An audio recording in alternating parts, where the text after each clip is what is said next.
Hello and welcome to your daily dose of Satoshi's news. Today's date is Wednesday, the 7th of January, 2026. The year of green wigs and BSV Terranode in the mix. Branch your threads, expand your mind with treechat.ai. All your posts put on chain. Alright, let's see what we got today. So some posts just on my feed that we need to get through. Quite a few juicy ones today, actually.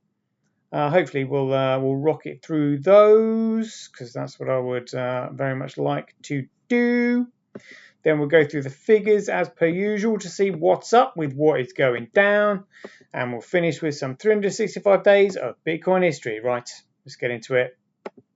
Satoshi, like a cowboy in the West, riding on the blockchain that they call the very best. 1 million strong, and transactions flying free. Just wait for the Terra node, you'll surely see.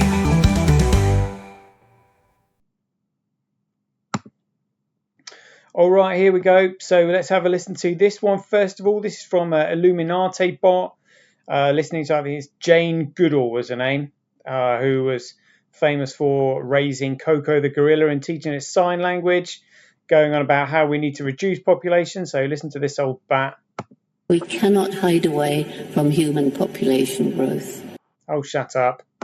Because, it underlies so many of the other problems. All these things we talk about wouldn't be a problem if there was the size of population and she wouldn't have been funded by the World Economic Forum, would she? That there was 500 years ago. Oh, whatever. Absolute BS. We know that everything that we've been told is a lie. Everything.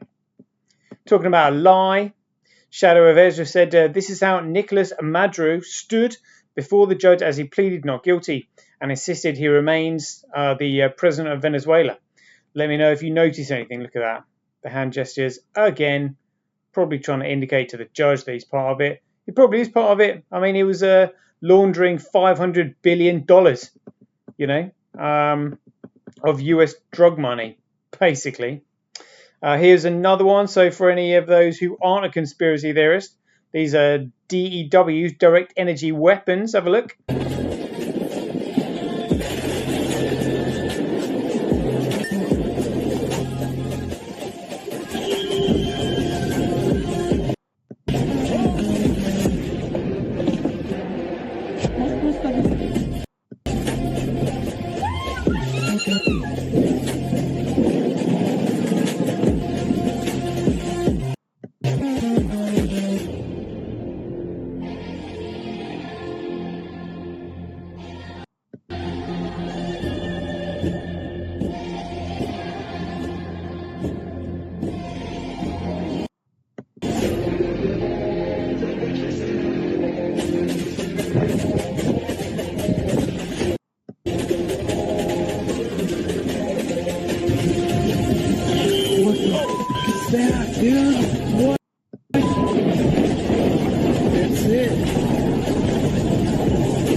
Well, yeah, so I remembered the other one that I had forgotten. So it was Jasper. So I think Jasper was a very old Canadian ski resort. Again, got completely obliterated by this, just like Lahaina in Maui, in another place in Chile and in Los Angeles. All done by this lot. Remember, it was the colour blue that was saved. That's why everybody started painting their house roofs blue, so that the laser beam would bounce off it. Jeepers. And I suspect that was probably done also the same force of energy that was used in 1812 with all these world fires all around the world simultaneously. There's something big that we don't know about. Concerned Citizen says nobody has any idea what these things are doing to you and your children's health. Time will tell. Yeah. And look at it. Look at this. Look at this. Just look at it.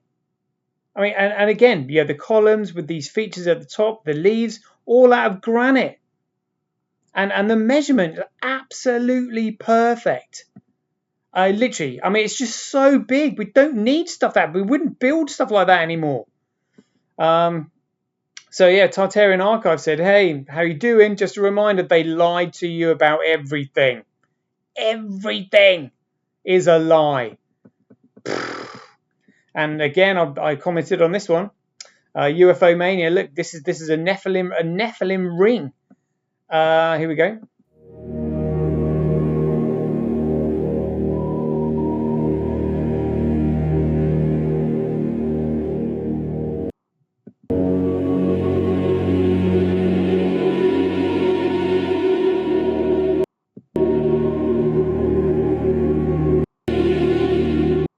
Yeah.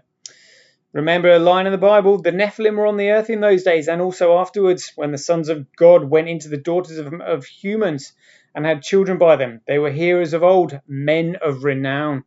Yeah, and we've seen footprints in granite now, and now we've got a ring that size that would actually match the individual who made that 5-foot footprint. You know, I mean, there is so much they've hidden about us that we don't know. And again, it's all in the Sumerian tablets, in the Sumerian text, the King's List, Epic of Gilgamesh. And check this out, I was not aware of this. Conspiracy Bot said, what's the average height of the Antarctic ice wall? Like, I had no idea it was this big. All I've ever seen is pictures of, boats using hydraulic lifts to get people above the ice wall and onto the plateau. I didn't realize that the majority of it was this big. Look at this.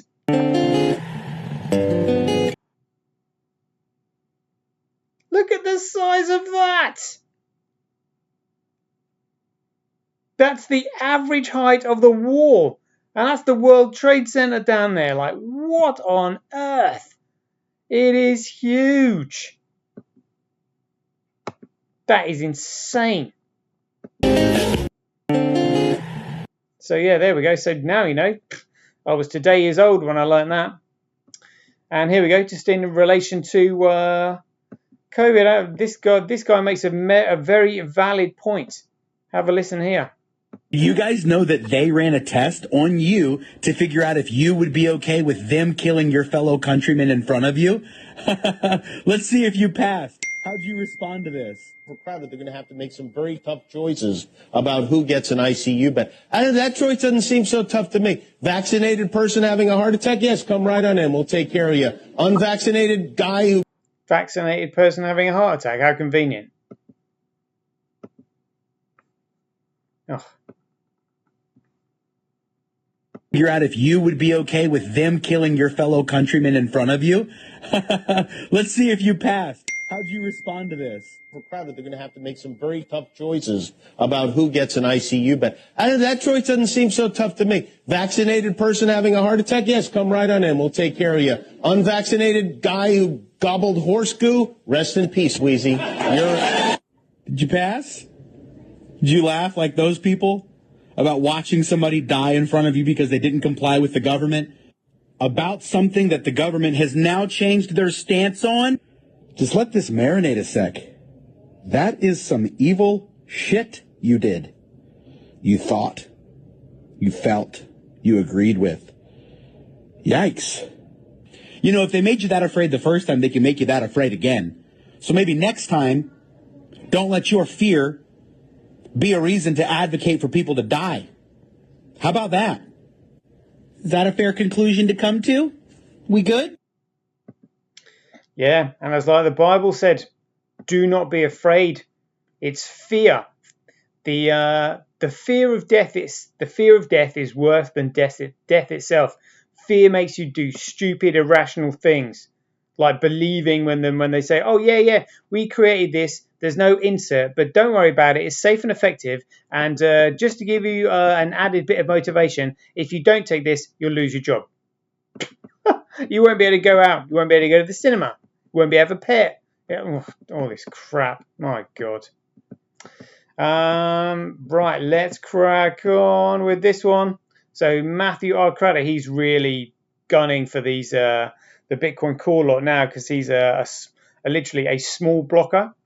So he said, why did Adam Back push Bitcoin Core 30 so hard, but is now oddly silent about a major bug in it that deletes your Bitcoin Core wallets when you try to migrate?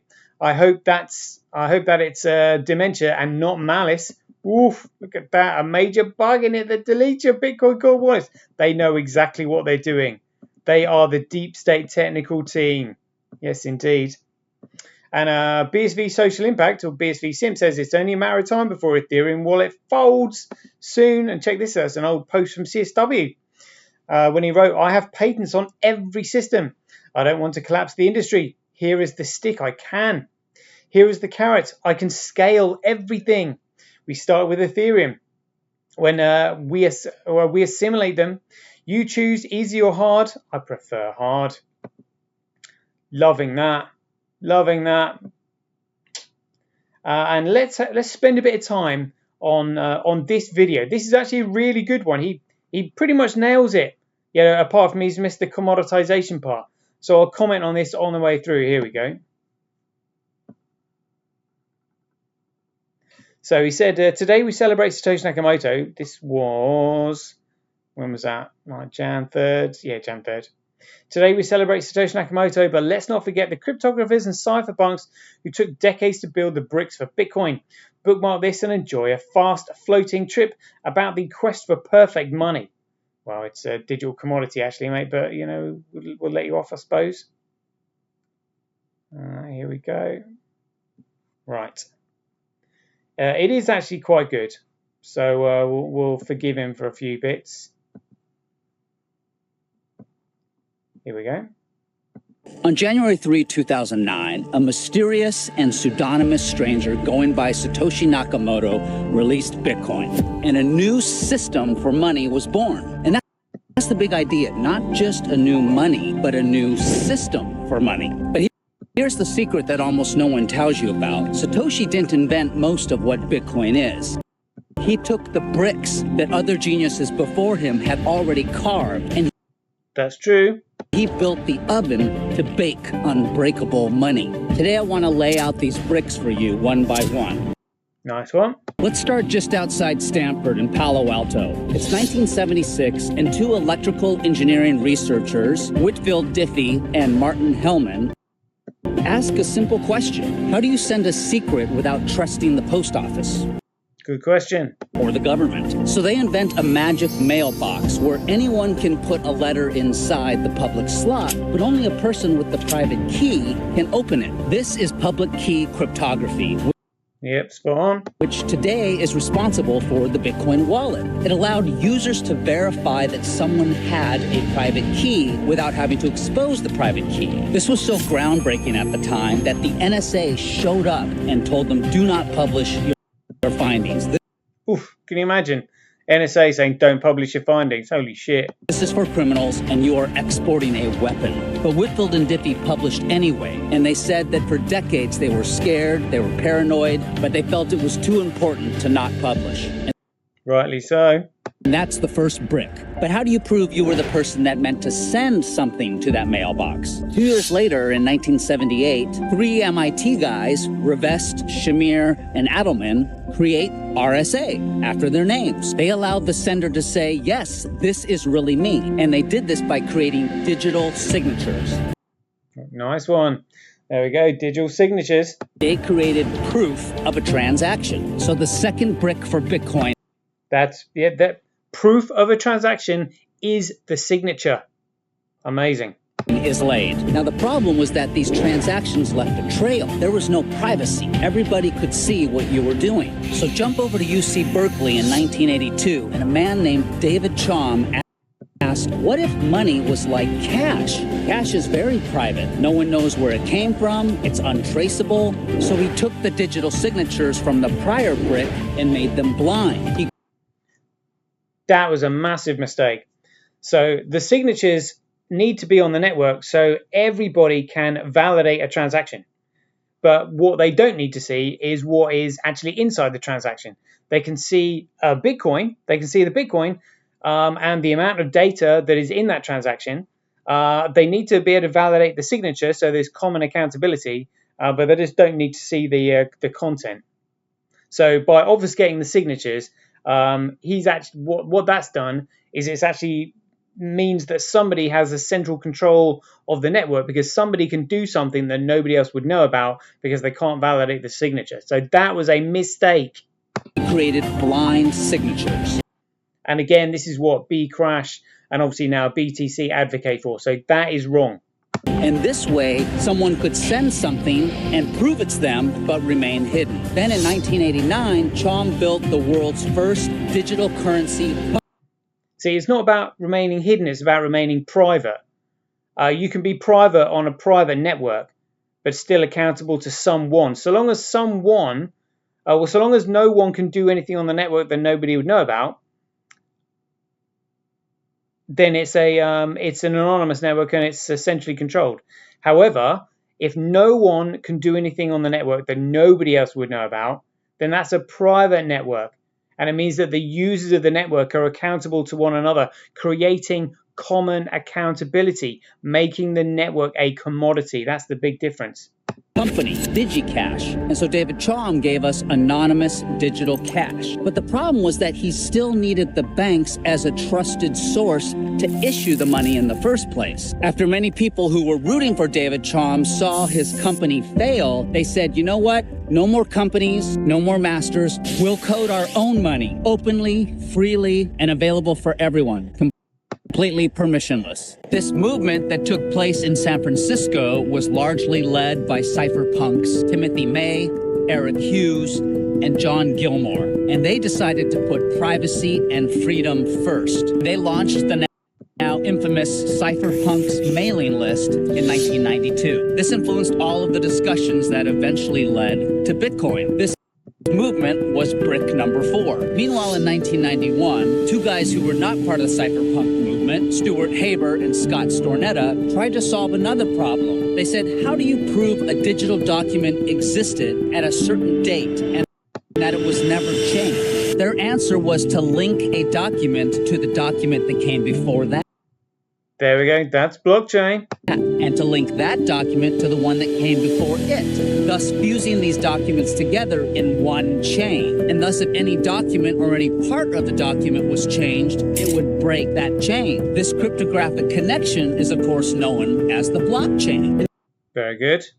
This is why Satoshi cites their paper 3 times in the Bitcoin white paper, more than anyone else. So Brick 5 is built. Now, all of this sounds good for a single transaction, but what happens when you realize you're going to have thousands or billions of transactions all at once? And you want computers all over the world to share a 500 gigabyte ledger that they have to keep updating. Well, Ralph Merkle steps in with his Merkle trees to solve this problem. He invents sort of a digital notary that basically compresses and summarizes all of these transactions in a block into one tiny fingerprint. So you Nice one.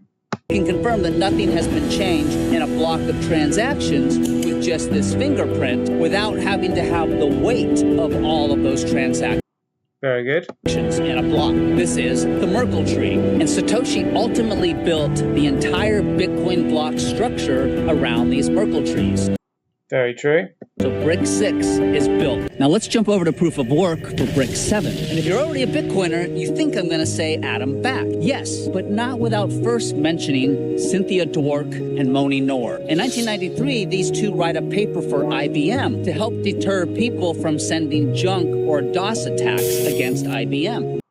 They first conceptualized the idea for proof of work, but they leave it there in written form. 4 years later, a young 22-year-old man in London named Adam Back makes this concept work in the real world with his hash cache. This forced users to hash or burn some computer time before sending an email to deter spammers, because this would make it economically unfeasible for bad actors. You can think of it as the invention of the digital postage stamp, where someone has to spend a very small amount of energy to send a letter, but a spammer has to spend a lot to send a ton. So Satoshi took Adam Back's idea of proof of work for email and he applied it to money. So brick 7 is done. Then the next 2 bricks probably came the closest to what Bitcoin is today. First, in 1998, a legal scholar named Nick Szabo puts together an idea of digital scarcity that would be mined through proof of work. So his idea is that a money would be mined rather than issued, and he called this BitGold. But he had no solution for decentralized consensus. There was no way to pick which ledger was real if other copies surfaced. Also, his bits of BitGold were non-fungible, which is a bad trade for money. Every money or fraction thereof should be equal and the same as all of the others. Your $20 bill should be no more valuable than my $20 bill. But we have Brick 8. Then Wei Dai, a computer science grad up in Washington State, comes along and says, what if everyone keeps the same public ledger and one person is elected to update that ledger whenever there are new transactions? In this way, everyone can hash guess with their computers, spending a little bit of computer time to figure out who is elected to update the ledger. That way, no one knows who gets to update the ledger, but everyone gets to try to be elected to update the ledger. And as a reward, they can win a digital unit that may someday have some value. And because of this, Wei Dai solved the decentralized ledger and letting it update in a decentralized manner. This is Brick 9. And so these two bricks from Nick Szabo and Wei Dai came excruciatingly close to what Bitcoin is today. In fact, 10 years later, on August 22, 2008, Satoshi Nakamoto emailed Wei Dai and said, I'm getting ready to release a paper that expands on your idea. Satoshi also wrote, Bitcoin is an implementation of Wei Dai's B-Money proposal and Nick Szabo's BitGold proposal. And make of this as you will, but Wei Dai becomes a ghost. He completely disappears. And there is no evidence of him on the internet. No photo, no voice recording, nothing. In fact, many of us always see this photo of Wei Dai. That's not Wei Dai. In fact, you can't find any photo of the real Wei Dai. Then in 2001, a man named Graham Cohen codes BitTorrent in his apartment. And this is yet another B system. BitGold, B-Money, and now BitTorrent. Graham is able to prove that millions of strangers can coordinate globally. So he solves peer-to-peer, but at scale, using nodes. This is Brick 10. Bitcoin is very similar to BitTorrent, but adding a money layer. The torch is eventually passed off to a Caltech genius and cypherpunk named Hal Finney. And in 2004, he takes Nick Szabo's BitGold and builds a working prototype called RPOW, standing for Reusable Proofs of Work. It was a digital cash system, but with a bearer asset. It had fungible tokens. So these tokens were interchangeable. They were all equal in value. But the problem was that Hal Finney's system still needed a trusted server. This was Brick 11, excruciatingly close, but still just a working prototype. Then, barely over 2 months after Satoshi Nakamoto releases the Bitcoin white paper on Halloween of 2008, he mines the Genesis block on January 3, 2009, and 3 days later, Hal Finney tweets, running Bitcoin. Satoshi Nakamoto and Hal Finney quickly become pen pals. Hal Finney was the first person to realize that Satoshi's Bitcoin solved everything. It was genius. And so he was the first person to download the code, and he was the first person to download a node. And in a moment that now feels like destiny, Satoshi sends Hal Finney the first Bitcoin transaction ever. He sends him 10 Bitcoin. Hal Finney unfortunately died of ALS on August 28, 2014, waiting for a future that he helped build. His final message to the world was, wake me when Bitcoin wins. But up until the end, Hal was always working. He was completely paralyzed, yet he was coding every day with his eyes. Ultimately, Bitcoin contained 2 fixes that no one before Satoshi Nakamoto was ever able to solve. First is Satoshi's true invention, and that's the difficulty adjustment. This became the heartbeat of Bitcoin that keeps it stable and secure, so that no matter how much or little energy, no matter how many or how few miners work on Bitcoin, it keeps its average pace of 10 minutes per block. And second was a game theory singularity, where the chain with the most work became the truth. This truth turns every potential attacker of Bitcoin into a defender. It simply makes trying to cheat the system more expensive than being honest. And that's it. Those 2 changes are what built Satoshi's brick oven, where he could cook and bake all of the other prior bricks from all these amazing cryptographers and cypherpunks. And then, just like that, Satoshi vanishes. On April 26, 2011, he emailed, I've moved on to other things. He leaves us as an orphan on purpose. Because only someone with no parent, with no CEO, and no country can ever be shut down. So yes, Satoshi deserves every ounce of credit he gets. But let's not forget the 50 years of the cryptographers and cypherpunks who came before him, who were all also trying to solve perfect money. And for that reason, they are all Satoshi. Oh dear. And now we are all Satoshi. Yeah, all right, mate. That was actually really good. I'll give him that. David Chaum was wrong to hide the signatures, but then he admitted there that Satoshi came up with the difficulty adjustment, which is really good. One thing he has missed is about solving the paradox of the centralized starting point. And I believe I'm the only individual in the entire world that has realized this. Because if someone can start something, the same thing can be started by anyone anywhere else at another time, meaning there's an infinite supply and therefore a fundamental value of zero. So this is how we know that Satoshi Nakamoto was always going to reveal himself in the future, because all chains of signatures lead back to the Genesis block, which is ultimately where accountability lies. And there has to be common accountability within the network in order for it to be a commodity. And they haven't explained that, but good video otherwise. Quite enjoyed listening to that, which is why we went through it all there. So yeah, nice one. Check this one out. Bitcoin Dictionary. Had a little bit of a chat with CSW here and Marcus. So Marcus was just saying about how he wants to put some of the information that was on CraigWright.net on his own website. Craig said that website was never mine to control. Bitcoin Dictionary then said, interesting. And Marcus has said, hello, Bitcoin Dictionary. Did you publish this book, Bitcoin Dictionary? CS Tominaga just tweeted that he did not write this book. Why did you claim that he wrote it? What are you trying to achieve? And Bitcoin Dictionary said, if he didn't write it, then he shouldn't worry about it. He is a fictional character. He, as in like Satoshi or CS Tominaga. And Mark says, no, I'm worried about it because I almost bought it because I thought it was him. You're misrepresenting yourself. Why didn't you publish it under your name or pseudonym of Bitcoin Dictionary? The only thing I can think of is to mislead people into thinking that this book is from him, CS Tominaga. What other reason is there? And Bitcoin Dictionary said, S. Tominaga is the actual author until proven otherwise. Take a chance and check it out if it piques your interest. You will have to make your own mind up as to what is going on there. Yes, indeed. And in the meantime, there is a video, YouTube video coming out soon. This is the trailer for it. Loving this. Running breaks your joints. Tai Chi.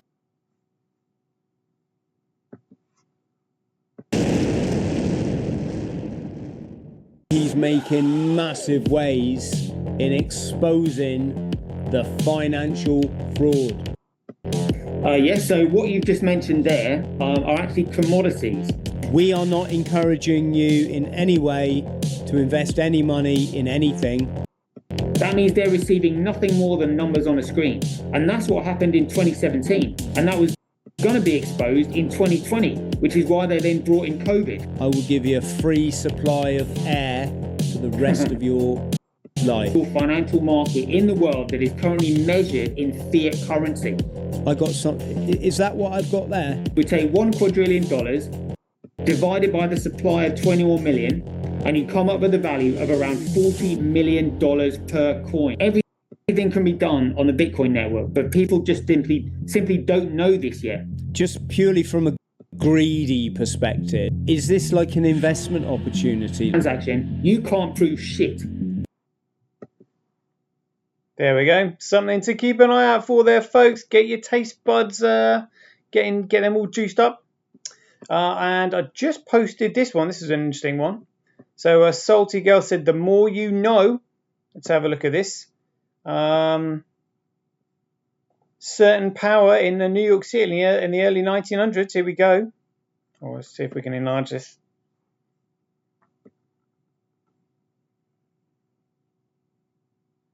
Here we go. is ruled by such Jewish New York is today's chief center of Jewish power. The New York Stock Exchange, financial center of the world, is ruled by such Jewish banking houses as Kuhn, Loeb, Warburg, Hanauer, Wertheim, Leveson, Seligman, Guggenheim, Wolf, Schiff, Strauss, Stern, and so forth. These Jewish kings of finance love to play out their power behind the scenes and stay out of the limelight.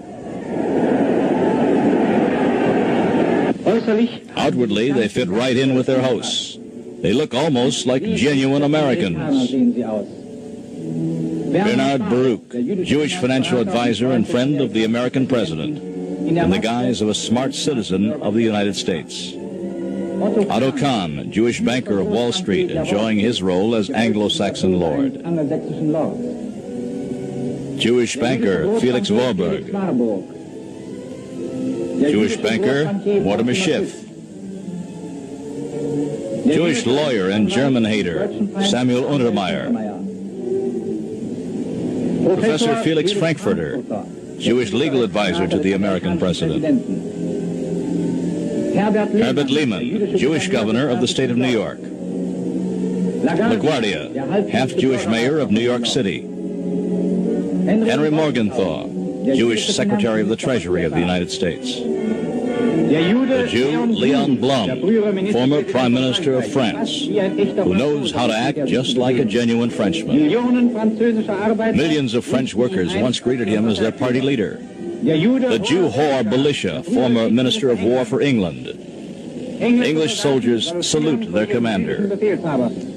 But the Jew is still a ruthless parasite even when in power, for his power doesn't come from his own strength. It lasts only as long as his misled hosts are willing to carry him on their backs. Remember those tragic days when Germany lay helpless?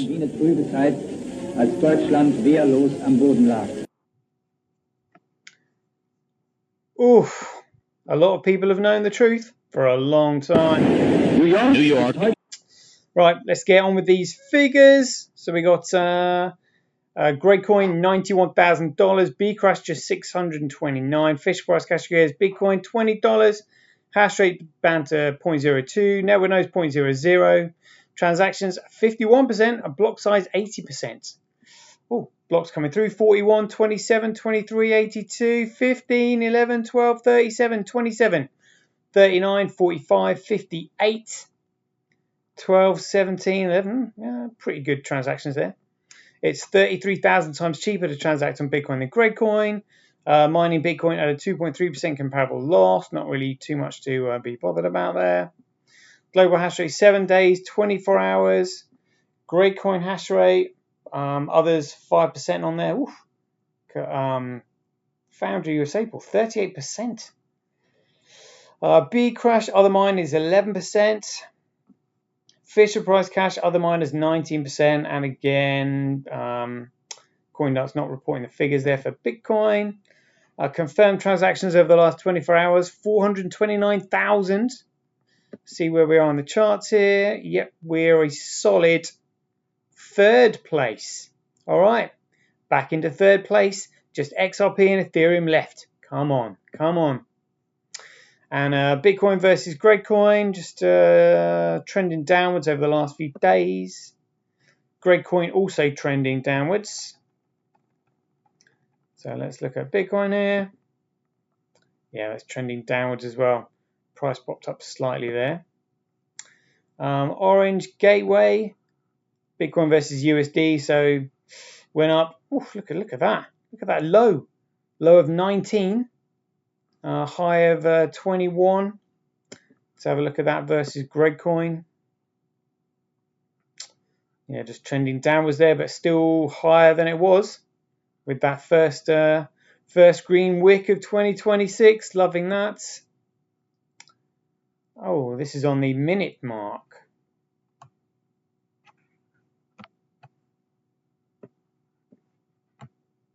Hey, oh.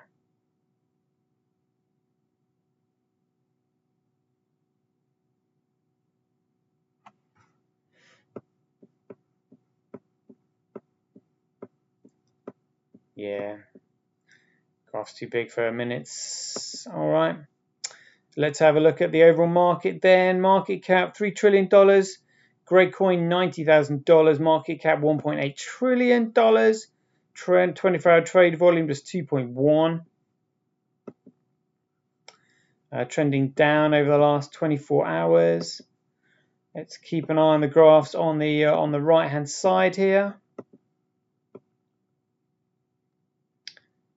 Market generally trending upwards. They all look very similar. And Bitcoin now at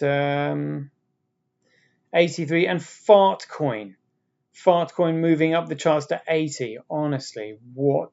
It wouldn't surprise me if Fartcoin probably started getting into like the top 10, like Dogecoin. It wouldn't surprise me at all. An absolute effing piss take. An effing piss take. Look at that.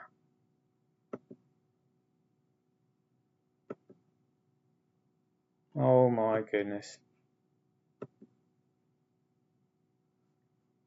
Oh my goodness. Yeah, I could probably see that getting into the top 10, like the absolute piss take.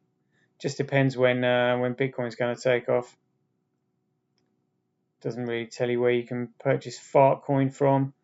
Oh my god, makes my blood boil, but never mind. Let's have a look at Bitcoin.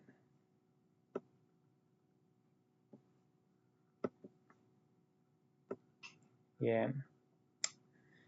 Volume, we got HTX, SQOB, CoinDX, the wash trading exchange there in second. I don't believe for a single bit about the trade volume there. But yeah. Alright, some 365 days of Bitcoin history. We are now the 7th of January. Let's have a look at this. Not quite there yet. 10th of January. All these big dates come in. On the 7th of January 2010, we just got some Bitcoin Talk indexes there.